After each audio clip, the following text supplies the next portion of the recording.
Bismillahirrahmanirrahim. Assalamualaikum warahmatullahi wabarakatuh.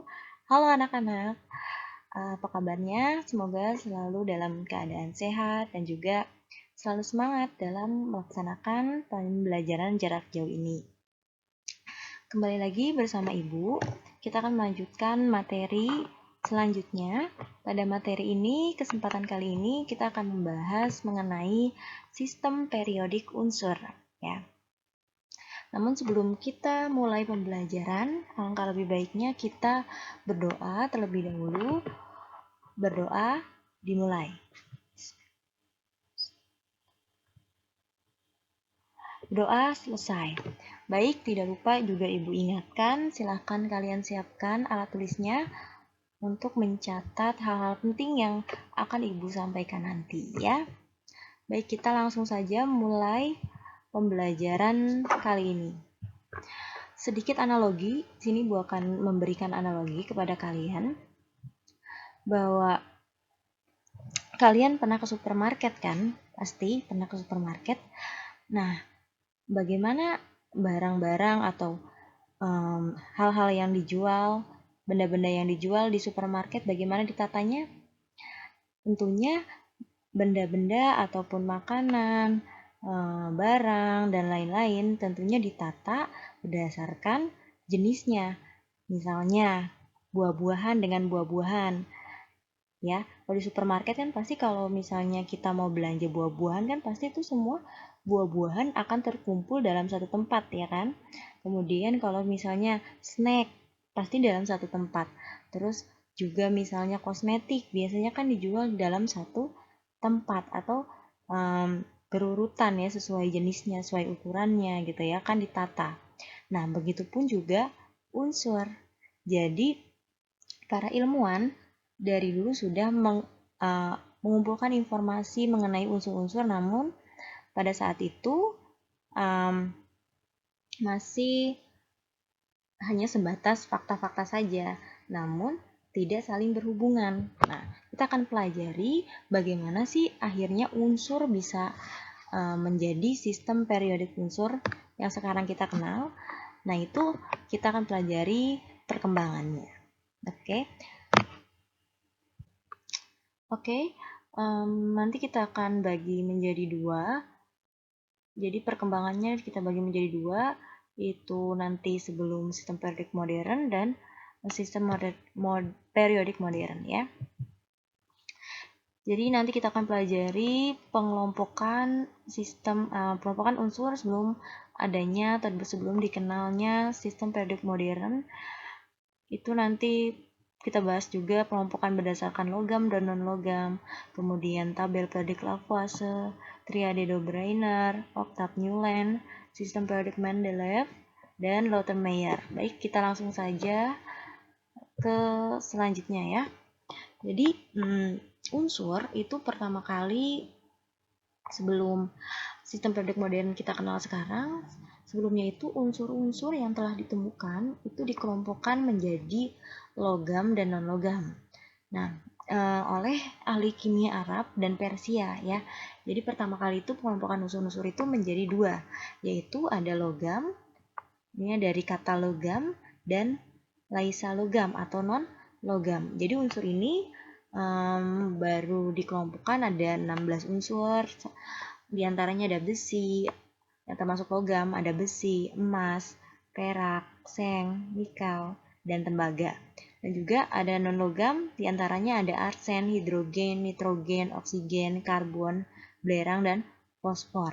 Ya, jadi pengelompokannya pada saat itu berdasarkan sifatnya yaitu logam dan non-logam. Ya, misalnya logam itu sifatnya keras. Nah, ini kan unsur-unsur ini yang sifatnya keras ya, itu berada dalam satu dikelompokkan berdasarkan logam.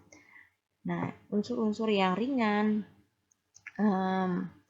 bentuknya biasanya gas gitu ya, itu dikelompokkan menjadi unsur non-logam. Jadi pertamanya seperti itu ya oleh ahli kimia Arab dan Persia. Selanjutnya dikenal selanjutnya mengalami perkembangan, yaitu dikenal sebagai tabel periodik Lavoisier ya. Jadi dasar pengelompokannya ini oleh Lavoisier ya, jadi ahli yang bernama Lavoisier itu mengelompokkan unsur berdasarkan sifat kimianya. Jadi Lavoisier itu mengelompokkan unsur ke dalam 4 golongan. Jadi ada gas, tanah, logam, dan non-logam. Nah, seperti ini contohnya gas, ada cahaya, kalor, oksigen, dan lain-lain. Kemudian non-logam misalnya sulfur, fosfor, karbon, dan lain-lain. Logam misalnya tomon, perak, dan lain-lain ya.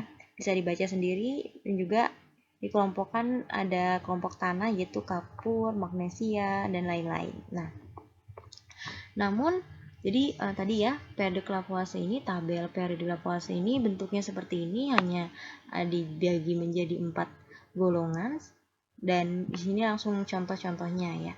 Nah, kalau Lavoisier ini memiliki kelemahannya itu jadi sifat satu kelompok misalnya ya, ini Ibu beri contoh, sifat satu kelompok itu bisa berbeda. Contohnya misalnya ini logam. Logam misalnya di sini contohnya Ibu ambil Fe itu besi dan aluminium. Ini unsur ini dua-duanya termasuk logam. Namun unsur ini memiliki sifat yang berbeda. Kalian tahu besi? Besi tahu kan? Aluminium tahu? Aluminium tahu ya? Jadi kalau besi itu kan biasanya dia berat ya. Kemudian besi itu juga dia mudah berkarat ya. Namun aluminium itu dia sifatnya ringan, agak berbeda nih dengan besi yang tadi ya. Dia ringan, kemudian dia tidak mudah teroksidasi atau tidak mudah berkarat. Nah, jadi itu kelemahannya, walaupun ada unsur yang termasuk logam, ternyata masih ada yang memiliki sifat yang berbeda gitu ya. Contoh lain misalnya di dalam non-logam itu ada oksigen, ada nitrogen. Nah, ini oksigen dan nitrogen ini sama sifatnya. Namun ternyata sama termasuk golongan non-logam, namun ternyata sifatnya berbeda. Kalau oksigen itu mudah reaktif ya. Maksudnya reaktif. Namun nitrogen itu dia cenderung kurang reaktif. Ya, Ibu beri contoh gini nih.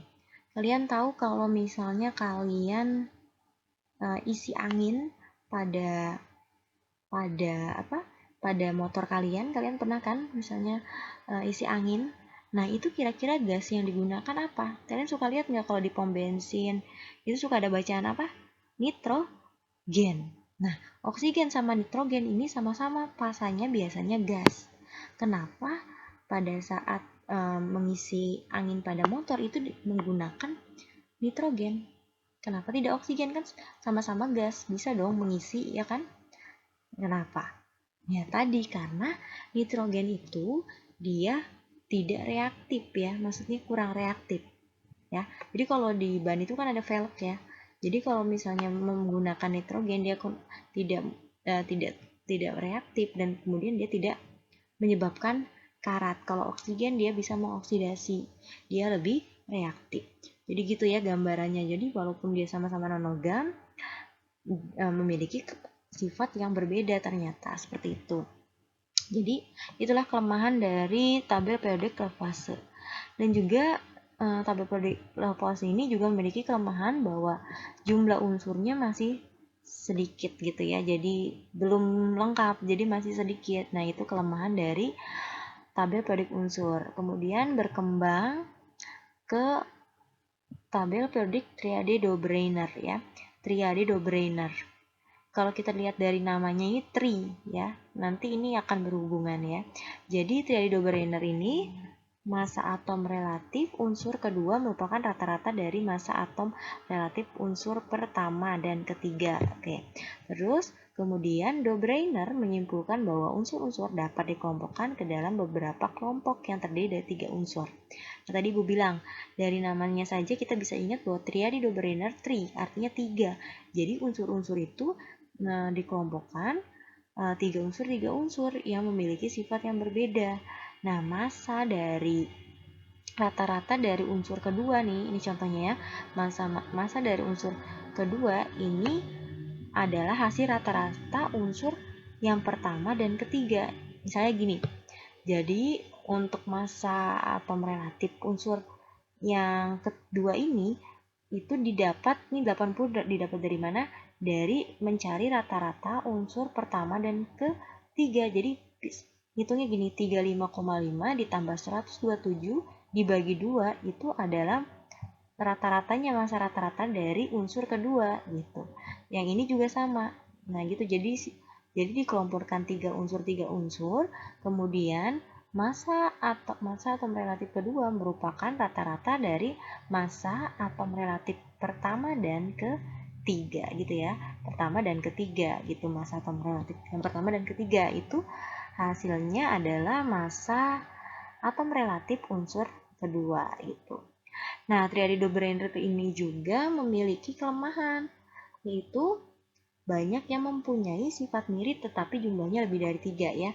Jadi ini kan hanya beberapa yang Ibu tampilkan. Jadi ternyata ada banyak unsur yang memiliki sifat mirip tetapi jumlahnya lebih dari 3. Nah, inilah kelemahannya. Tadi kan Dobereiner dia berteori bahwa ini bisa loh dikelompokkan berdasarkan tiga unsur sifatnya bisa bersama gitu. Namun ada lebih dari 3 unsur ternyata sifatnya sama gitu.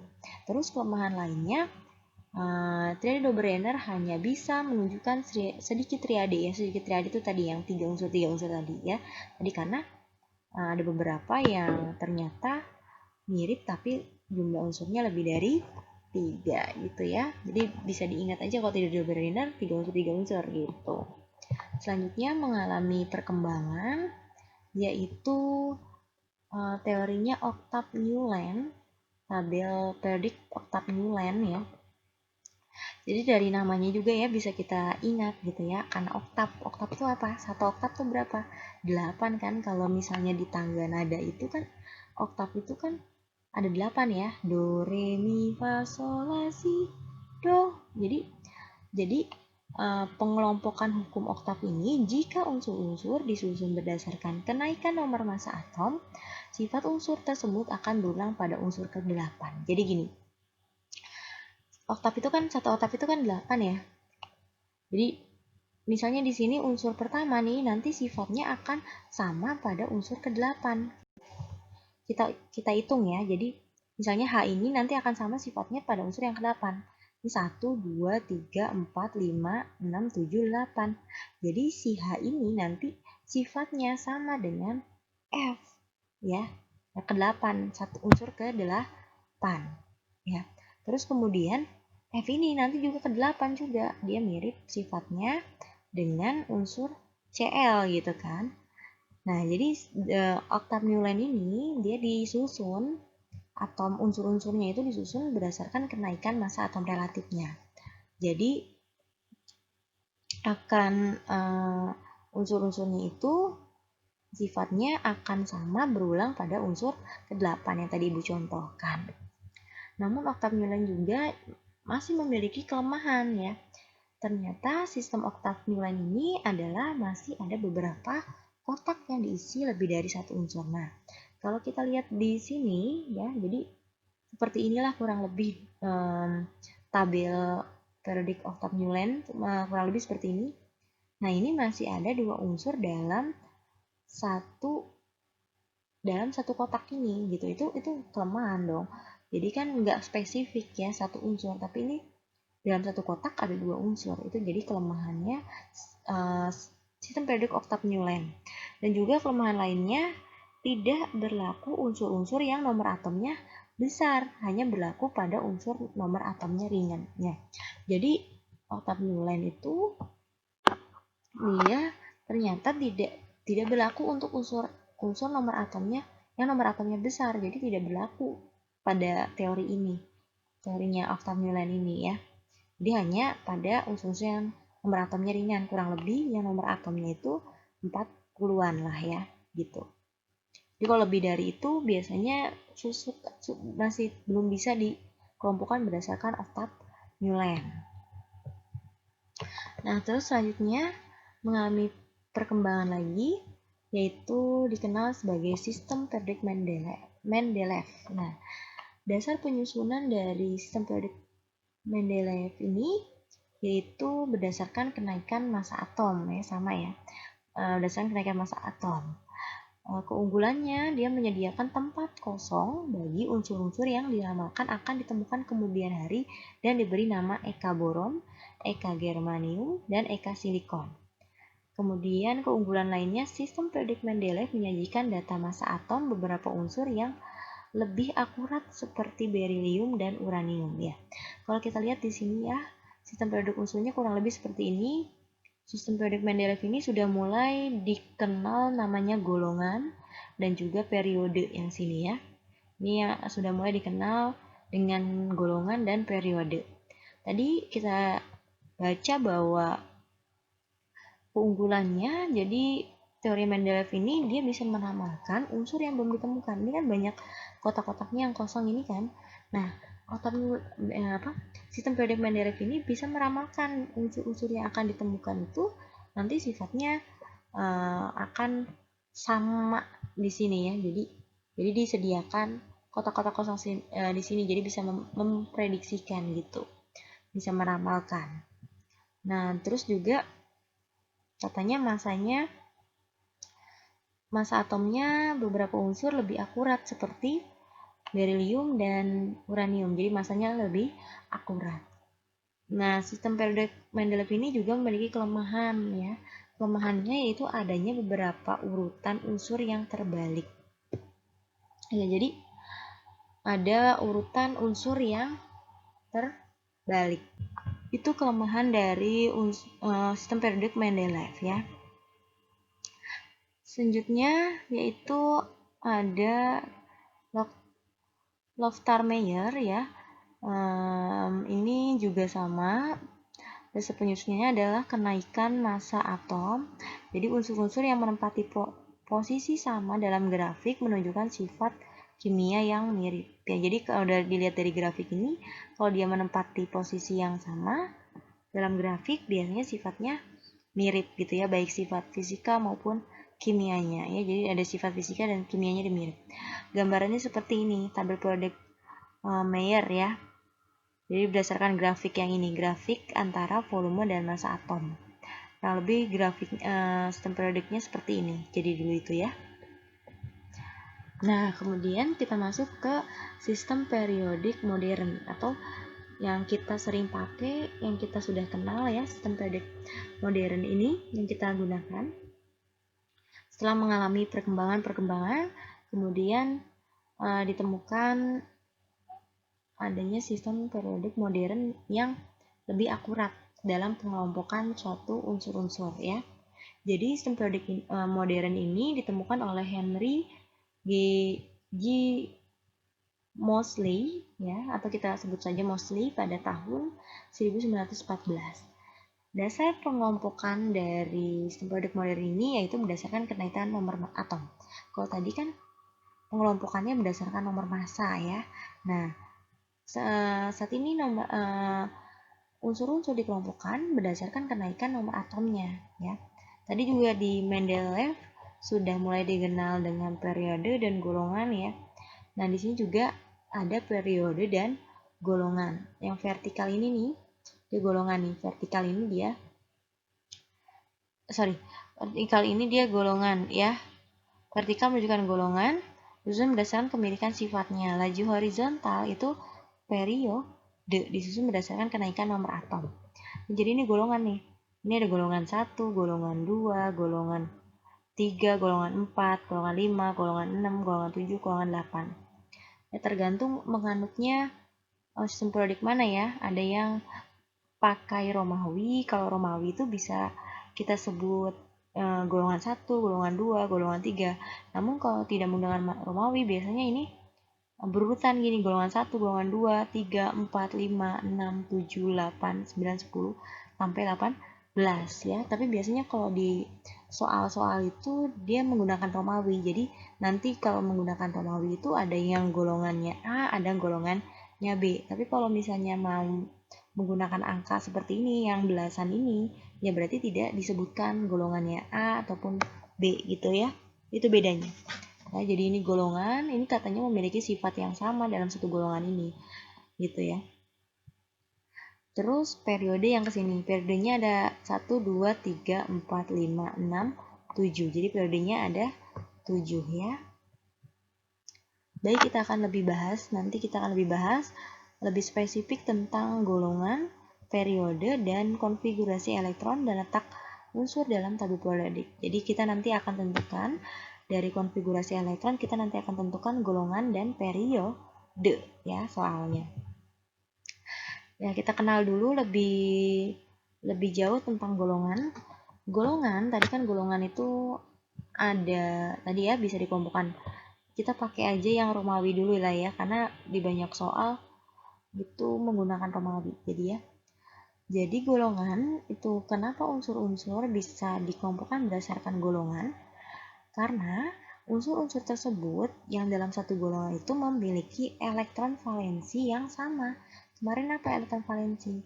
Ya, kemarin itu kan kita udah belajar tentang elektron valensi. Elektron valensi adalah elektron terluar. Jadi unsur-unsur yang memiliki elektron terluar atau elektron valensi yang sama itu bisa dikelompokkan berdasarkan bisa dikelompokkan dalam satu golongan. Karena ketika diketahui bahwa ia memiliki sifat yang sama gitu ya. Biasanya ditulis, nah golongan ini ya, tadi Ibu bilang bisa ditulis dalam angka Romawi ya, terdiri dari atas 16 golongan ya. Jadi terdiri dari 16 golongan. Dibagi dua lagi nih, ada yang A, ada yang B. Jadi 88, 8A sampai 8A dan ada golongan juga sampai 8B gitu ya. Nah, ini golongan dibagi menjadi dua. Ada golongan utama, ada golongan transisi atau golongan tambahan atau transisi ya. Golongan utama. Jadi di dalam sistem periodik unsur itu kayak perumahan ya, sama ya, ada kayak perumahan gitu. Ada blok A, blok B, blok C, blok D gitu kan kalau perumahan ya. Nah, di sistem periodik unsur juga itu ada yang namanya blok ya. Untuk golongan 1A dan 2A kalian nanti sambil dilihat aja sistem periodik unsurnya. Jadi golongan 1A dan 2A itu terletak di blok S ya, di sini biasanya. Golongan 1 dan 2A nih di sini nih blok S ya. Terus golongan 3A sampai 8A nih yang di ujung sini nih. Kalian nanti lihat sambil dilihat sistem periodik unsurnya. Nah, itu blok P. Itu terdiri dari golongan 3A dan ya jadi itu blok P ya. Nah, untuk golongan transisi itu dibagi dua juga, ada namanya golongan transisi biasa ya, ada golongan transisi dalam. Untuk golongan transisi itu anggotanya 1B sampai 8B. Nah, ini letaknya di blok D. Nah, biasanya di tengah. Sambil dilihat, nanti kalian sambil lihat sistem periodik unsurnya ya. Jadi di tengah tuh blok D. Itu anggotanya 1B dan 8B. Untuk golongan transisi dalam itu terletak pada blok F yang di bawah nih yang ada dua. Itu yang dua, yang terakhir itu blok F ya. Nah, blok F itu dibagi lagi. Golongan transisi dalam itu ada dua. Ada yang lantanida itu di 4F dan aktinida itu di 5F ya. Oke deh, kita lihat sedikit lah ya, kembali ke yang tadi. Nah, ini tadi golongan 1A sampai 2A itu blok S, golongan 3A sampai 8A itu blok P, terus golongan 1B sampai 8B, ya 1B sampai 8B itu blok D. Nah, terus ada transisi tadi blok F, itu ada aktinida nih 4F dan ada lantanida dan aktinida ya, itu blok F gitu ya. Jadi ini perlu dipahami juga nih nanti, karena ini berhubungan dengan kita menentukan golongan dan periode menggunakan konfigurasi. Kan ada konfigurasi S, P, D, F. Nah, itu seperti itu ya. Golongan A kalau kita lihat di sini ya, golongan A itu kan tadi ada 1A sampai 8A ya, 1A, 2A, 3A, 4A, 5A, 6A, 7A, dan 8A. Ini memiliki nama khusus atau nama apa ya, bisa disebut nama geng gitu aja lah ya, biar nama khususnya. Jadi 1A itu dia diberi julukan adalah golongan alkali. Golongan 2A disebut golongan alkali tanah. Terus golongan 3A ini disebut nama khususnya itu aluminium, golongan aluminium. Golongan 4A itu disebut golongan karbon. Ya, jadi ini kan kalau diurutkan itu kan karbon pertama, jadi disebut golongan karbon. Nah, kenapa yang ini enggak aluminium? Karena dari unsur-unsur ini yang lebih terkenal itu aluminium, makanya namanya disebut golongan aluminium. Terus golongan 5A disebut golongan nitrogen, golongan 6A disebut biasanya sih bisa kalkogen, bisa juga disebut golongan oksigen, bisa ya. Golongan 7A itu disebut golongan halogen. Nah, halogen ini. Golongan 8A disebut gas mulia. Nah, kenapa gas mulia? Nanti kita bahas lagi di bab-bab kelas 12 lah ya. Nanti kenapa disebutnya gas mulia, atau nanti kita akan singgung sedikit ya depannya. Ini anggotanya nih. Kali ini kalian harus hafal, nanti Ibu akan menugaskan kalian untuk menghafal ini ya. Ini harus hafal nih, H, L, I, N, A, K, R, B, C, S, F, R. Atau bisa kita buat jembatan keledainya. Biasanya Ibu menghafalnya seperti ini. Helina kawin Robi CS frustasi gitu. Supaya hafal golongan 1A, bisa Ibu buat jembatan keledai seperti itu. Helina kawin Robi CS frustasi. Itu hidrogen, litium, natrium, karium, rubidium, cesium, fransium. Bisa juga yang ini golongan 2A. Bisa Ibu buat jembatan keledainya Beca Mang Caca sering bawa randa. Gitu. Bisa dibuat seperti itu supaya mudah menghafalnya. Beca Mang Caca sering bawa randa. Berilium, magnesium, kalsium, strontium, barium, radium. Atau golongan 8A bisa juga nih dibuat jembatan keledainya supaya hafal. Bisa gini, biasanya Ibu gini, heboh negara Arab karena serangan ranjau. Helium, neon, argon, krypton, xenon, radon gitu. Nanti kalian dibutuhkan tugaskan supaya kalian bisa menghafal ini. Kalian buat caranya seperti apa ya, terserah kalian. Kenapa harus hafal? Sebenarnya tidak harus, cuman kalau kita hafal itu nanti ketika menjawab soal akan lebih mudah, karena ada beberapa yang juga perlu hafalan gitu ya. Nah, elektron valensinya ini bisa dilihat tadi ya, golongan 1A, 2A itu berakhir di subkulit S, maka dia nanti blok S. Kalau golongan 3A sampai 8A karena dia berakhir di blok P, maka di subkulit P ya, maka dia blok P gitu. Selanjutnya tadi golongan transisi ya, atau golongan tambahan. Tadi kan ada yang golongan transisi, ada yang golongan transisi dalam. Kalau golongan transisi itu anggotanya dari 1B sampai 8B ya. Walaupun ini kan urutannya 3B dulu di sebelah sana ya, paling ujung kiri yang di tengah itu 8B dulu ya. Terus kalau golongan 8A ini golongannya 8, 9, 10, jadi ada 3. Nah, dia berakhir, elektron valensinya berakhir di subkulit D, maka nanti bloknya itu blok D ya, gitu. Untuk golongan transisi dalam, dia berakhiran biasanya konfigurasinya atau subkulitnya berakhir di blok F ya. Jadi kalau deret lantanida dia periodenya 8, kalau deret actinida dia periodenya 7 gitu ya. Itu transisi, golongan transisi atau golongan tambahan. Nanti yang jadi perlu diingat aja, kalau golongan 1A, 2A itu kalau S itu berakhir di S sama P berarti golongan A, gampangnya gitu. Kalau berakhir di subkulit S dan P nanti konfigurasinya berarti golongan A. Kalau berakhir di subkulit D konfigurasinya nanti berarti dia golongan transisi ya. Kalau misalnya berakhir di F, berarti dia nanti golongannya yaitu transisi dalam atau nanti F ya gitu. Nanti Ibu akan kasih contoh supaya kalian lebih paham apa hubungannya antara konfigurasi elektron dengan letak suatu unsur dalam sistem periodik ya, baik itu golongan maupun periodenya. Oke, kita masuk ke periode. Periode itu dikelompokkan berdasarkan satu periode misalnya ya. Itu kenapa unsur-unsur dikelompokkan dalam satu periode, karena dia menyatakan jumlah kulit atom. Jadi dalam satu periode, misalnya periode satu periode itu memiliki jumlah kulit yang sama, makanya dia dikelompokkan dalam satu periode gitu ya. Biasanya ditulis dengan angka Arab gitu, angka Arab. Terus terdiri dari 7 periode ya. Misalnya golongan periode 1 itu anggotanya 2 unsur, tadi helium sama hidrogen ya. Terus golongan periode 2 ada 8, periode 3 8, periode 4 18. Nah, ini kalau udah masuk ke 18 ini termasuk periode yang panjang. Terus ada 6 32. Kalau periode 7 ini 32 juga tapi belum lengkap karena kemungkinan nanti akan ditemukan unsur yang baru sehingga bisa masuk ke dalam periode tersebut gitu. Kita masuk ke contoh soal ya.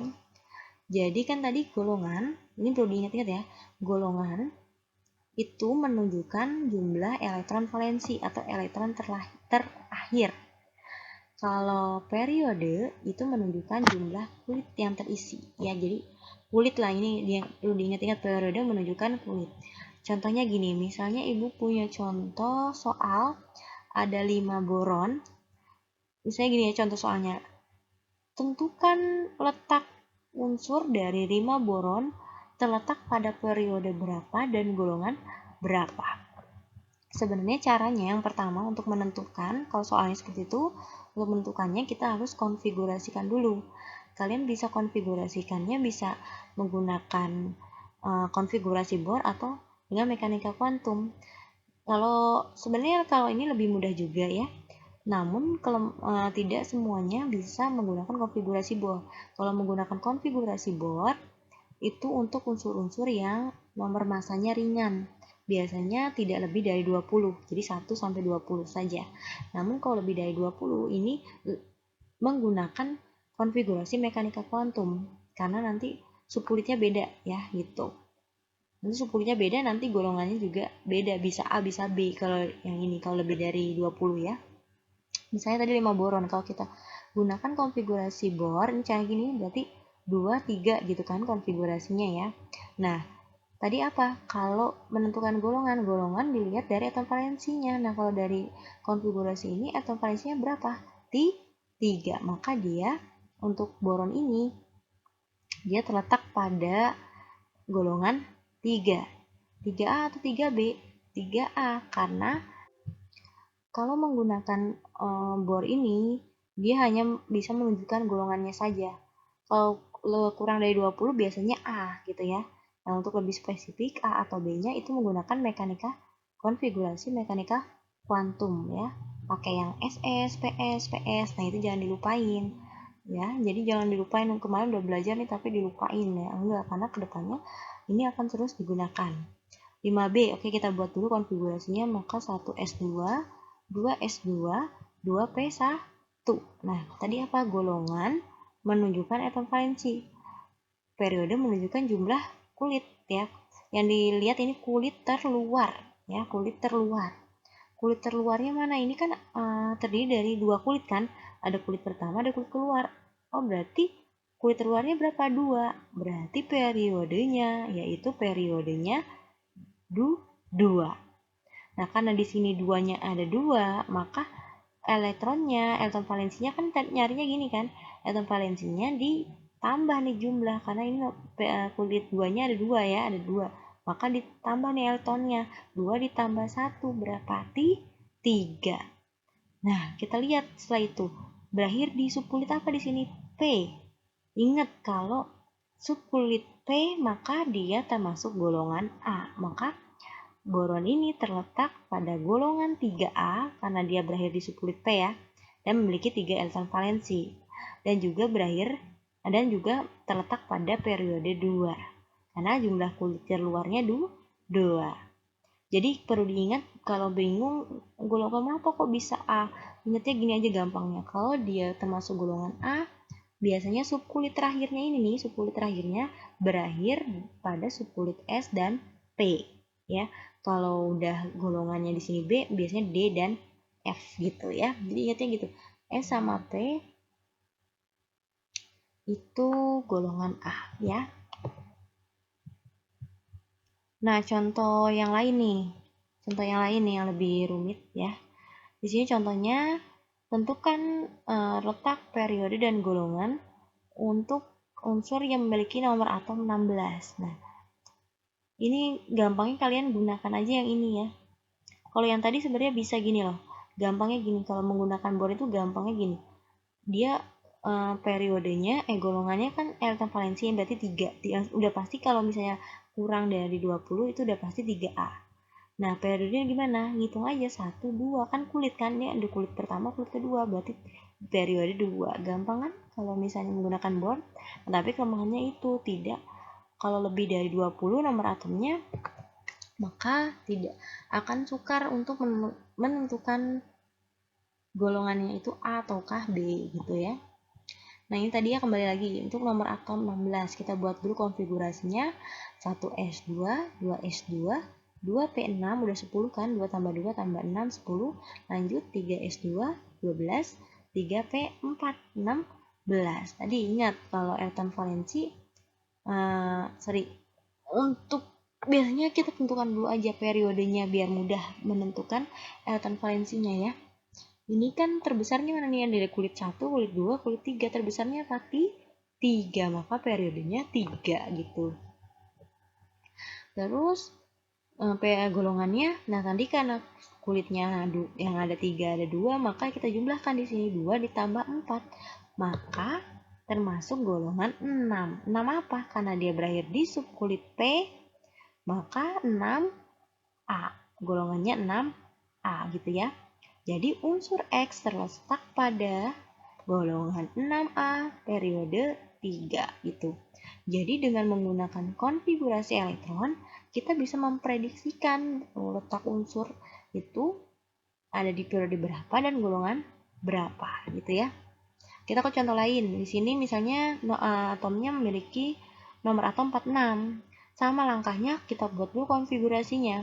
Ini bisa kita singkat ya, kripton ya. Selanjutnya 5S2 4D8. Baik, kita langsung saja. Ibu biasanya sih menentukannya periodenya dulu biar mudah. Ini kan karena terbesarnya adalah 5, maka periodenya 5. Nah, kalau menemukan seperti ini, kan kulit terakhirnya 5. Nah, golongannya bukan 2 ini, tapi kita jumlahkan sama yang terluarnya ini, yang paling belakang. Jadi jangan cuma yang ini karena dia yang paling besarnya ini, maka kita golongannya cuma yang elektron yang ini aja, tidak ya. Jadi harus dijumlah. Maka dijumlah di sini 2 ditambah 8, 10. Wah, 10 itu di mana letak golongannya? Subkulit berapa gitu. Letak golongan berapa? Kan nggak ada golongan 10A ataupun 10B gitu ya. Nah, kalau misalnya lebih dari 8 kurang dari 10, itu berarti langsung saja golongannya udah pasti 8 gitu ya. Jadi kalau kurang dari lebih dari 8, misalnya 9, di sini 9, 10, itu golongannya 8 gitu ya, walaupun tidak 8 di sini. Paham ya? Jadi kalau lebih dari 8, 9, 10, tidak lebih dari 10 itu golongannya 8. Nah, kita tentukan A atau B karena dia berakhir di subkulit D, maka apa tadi, kalau subkulit D maka dia termasuk golongan B gitu ya. Jadi unsur A ini terletak pada golongan 8B periode 5 gitu ya. Ini kalian juga bisa lihat contohnya yang lain seperti ini ya. Contoh lain misalnya ini nih. 116, sorry yang mana ini ya. Nah, kalau misalnya contohnya seperti ini, 86 Rn ini ya, bisa kita tentukan seperti ini. Yang ini dulu deh. Yang ini mah sama ya tadi, contoh yang tadi juga sama, yang ini mah dijumlah saja gitu kan, sama kayak yang sebelumnya ibu contohkan. Nah, ini yang sedikit berbeda nih, misalnya contohnya ada unsur yang memiliki nomor atom 116. Kita buatkan konfigurasinya, bisa kita singkat dengan Rn. Nah, selanjutnya 7S2, 5F14, nah B10, 7P4. Nah, ini gimana Bu menentukannya? Sama. Dia paling besar mana kulitnya? 7 kan? Berarti periodenya periode 7 7. Golongannya gimana? Nah, golongannya karena 7-nya ada 2 di sini, maka dijumlah 2 tambah 4 berapa? 6. Nah, karena dia berakhir di sub kulit P, maka 6A gitu ya. Gitu caranya. Contoh lain misalnya ini, 86 Rn, 7S2, konfigurasinya 5F14, 6D10. Nah, ini periodenya berapa? Karena dia paling besar mana? 7, 5, 6. Berarti paling besar apa? 7, maka periode itu 7. Terus golongannya kenapa 2B di sini? Nah, tadi kan ini 7-nya. Nah, ini walaupun ininya berbeda, ini 7. 7S ini 6. Nah, ini juga harus jumlah. Jadi kalau ada yang besar sama yang paling luar, yang paling ujung ini harus dijumlah elektronnya ya. Berarti jumlah 2 tambah 10, 12. Ingat ya, kalau tadi lebih dari 8 kurang dari 10 itu disebut 8 ya, 8B. Nah, namun kalau misalnya lebih dari 10, nah ini 12, balik lagi. Kalau 11 berarti 1B, kalau 12 berarti 2B, gitu caranya ya. Nggak usah bingung. Atau kalian bisa di sini nulis golongan 12 juga boleh sih sebenarnya. Tapi biasanya kalau di banyak soal-soal itu menggunakan huruf Romawi kayak gitu. Terus lagi nih contoh lain, misalnya golongan lantanida ya. Ini konfigurasinya Rn86, 7S2, 5F14. Nah, karena dia paling belakang, paling besar mana nih kulitnya? 7, maka periode 7. Karena dia terakhirnya ini 5F, maka dia golongan lantanida. Kalau 4F aktinida, karena ini 5F, maka golongan lantanida gitu ya. Terus kita juga kalau variasi soalnya seperti ini, misalnya elektron terakhir mempunyai bilangan kuantum yang kemarin kita pelajari. Bilangan kuantum yang diketahui, namun yang ditanyakan tentukan golongan dan periodenya. Bisa. Kan golongan N itu kan golongan utama ya. Kulit menunjukkan kulit kan, maka berakhir di 3D. Ya kan? Kenapa 3D? Karena L-nya 2. Kalau L-nya 0 S kan, kalau L-nya 1 T, kalau L-nya 3 berarti D, L-nya 2 berarti D, maka udah pasti 3D, langsung D itu berapa? Orbitalnya 5 kan?